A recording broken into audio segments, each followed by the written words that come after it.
Hi friends, మీకు కనుక ఈ వీడియో నచ్చినట్లయితే తప్పకుండా లైక్ చేయండి. సంజన ఉదయాన్నే మిత్ర ఇంటికి వస్తుంది. ఇక అక్కడే హాల్లో వివేక్ జాను ఇద్దరు కూడా ఉంటారు. హాయ్ అన్నయ్య, ఏంటి ఇంత ఉదయాన్నే నిద్ర లేచావా అని చెప్పి అంటూ ఉంటే అప్పుడు వివేక్ ఏం మాట్లాడకుండా సైలెంట్గా ఉండిపోతాడు. మిత్ర గురించే ఆలోచిస్తూ ఉంటాడు. ఏంటన్నయ్య అలా డల్గా ఉన్నావేంటి? ఇంతకీ మిత్ర అన్నయ్య ఎక్కడ? రాఖీ పండగ కదా, మీ ఇద్దరికి రాఖీ కడదామని వచ్చాను అని చెప్పి సంజన అంటూ ఉంటుంది. ఇక ఇంతలో జయదేవ్ వస్తాడు. హాయ్ పెద్దనాన్న, ఏంటి నేను లేకపోయేసరికి అందరూ నా మీద బెంగ పెట్టేసుకున్నారా అని చెప్పి సంజన అంటూ ఉంటుంది. ఇక ఇంతలో మనీషా దేవి అని ఇద్దరు కూడా వస్తారు.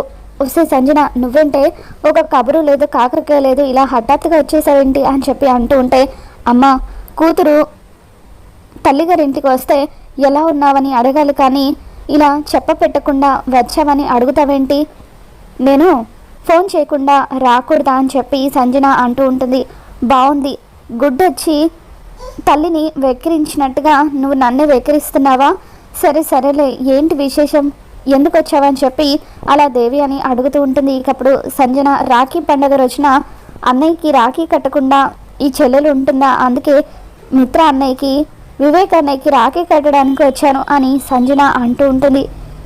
మరోవైపు లక్కీ గదిలో నుండి బయటకు రాకుండా తలుపులు వేసుకుని కూర్చుంటుంది. అప్పుడు అరవింద, అమ్మ లక్కీ బయటకు రమ్మా అని చెప్పి పిలుస్తూ ఉంటే, లేదు నానమ్మ, నిన్నటి నుండి నాన్న గురించి అడుగుతుంటే ఎవరూ కూడా సమాధానం చెప్పడం లేదు.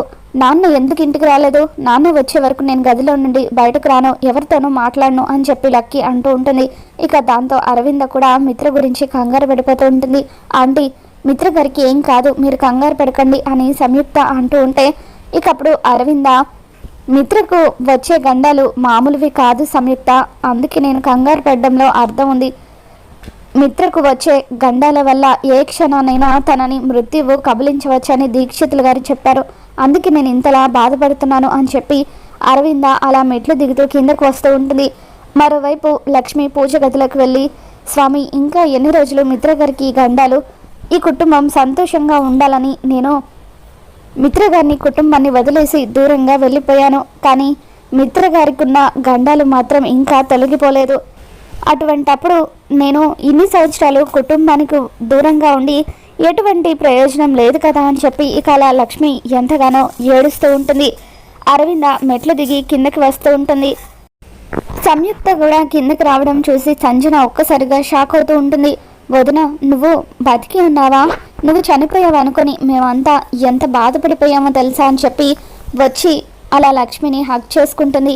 ఇక అప్పుడు దేవి అని సంజనతో, సరిపోయింది, తను మీ వదిన లక్ష్మి కాదు, లక్ష్మిలాగా ఉన్న మరొక అమ్మాయి సంయుక్త, జేఎంఆర్ గారి కూతురు అని చెప్పి, తను చూడ్డానికి మీ వదిన లక్ష్మిలాగే ఉన్న మీ వదిన కాదని దేవి అని చెప్పడంతో, సారీ అండి, మీరు అచ్చం మా వదినలాగా ఉండేసరికి మిమ్మల్ని చూసి మా వదినే అనుకున్నాను అని సంజన అంటూ ఉంటుంది.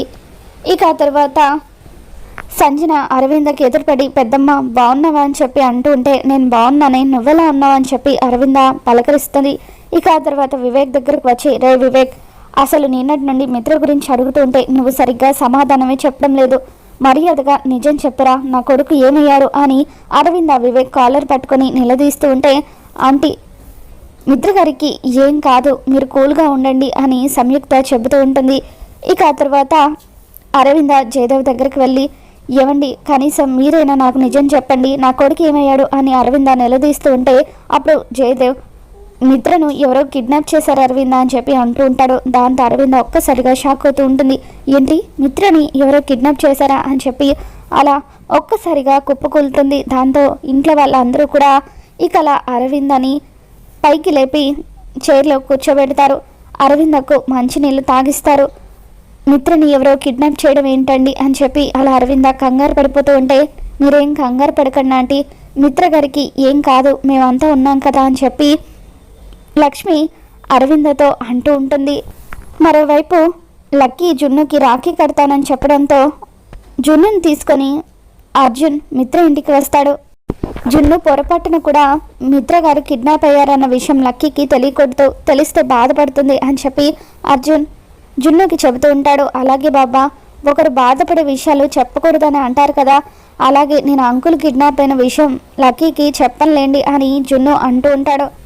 అర్జున్ లోపలికి వచ్చిన తర్వాత ఒక చోట అరవింద బాధపడుతూ ఉండడంతో అలా అరవింద పక్కన కూర్చొని, సారీ ఆంటీ, నిన్న తప్పనిసరి పరిస్థితుల్లో నేను మిత్రలాగా మాట్లాడాల్సి వచ్చింది అని చెప్పి అంటూ ఉంటాడు. దాంతో పర్వాలేదులే బాబు, వాడు రాత అలా ఉంటే నువ్వు మాత్రం ఏం చేస్తావు, నువ్వు చేసింది తప్పేమీ కాదులే అని చెప్పి అరవింద అర్జున్తో అంటూ ఉంటుంది. తాతయ్య, ఇంతకీ లక్కీ ఎక్కడా అని జున్ను జయదేవ్ని అడుగుతూ ఉంటాడు. ఇకప్పుడు జయదేవ్ వాళ్ళ నాన్న గురించి ఏమీ తెలియలేదని నిన్నటి నుండి గదిలో అలిగి కూర్చుంది అని చెప్పి జయదేవ్ అంటూ ఉంటే, ఏంటి, నాకు రాఖీ కడతానని అలిగి గదిలో కూర్చుందా, నేను వెళ్ళి లక్కీని కిందకి తీసుకొని వస్తాను అని జున్ను లక్కీ రూమ్ దగ్గరికి వెళ్తాడు. ఇక అప్పుడు జున్ను లక్కీతో, లక్కీ, నేను జున్నుని, నాకు రాఖీ కడతానని చెప్పి గదిలో నుండి బయటకు రాకపోతే ఎలా అని చెప్పి అంటూ ఉంటే, నా మూడేమీ బాగోలేదు జున్ను, నిన్నటి నుండి నాన్న ఇంటికి రాలేదు అని లక్కీ అంటూ ఉంటుంది.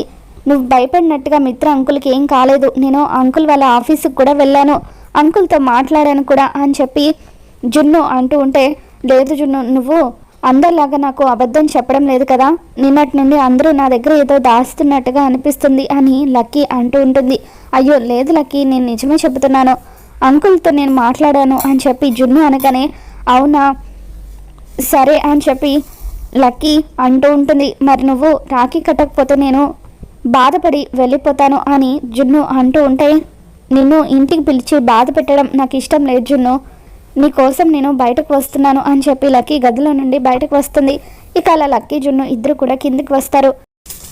ఎందుకు అందరూ అలా డల్గా ఉన్నారు అని చెప్పి లక్కీ అడుగుతూ ఉంటుంది.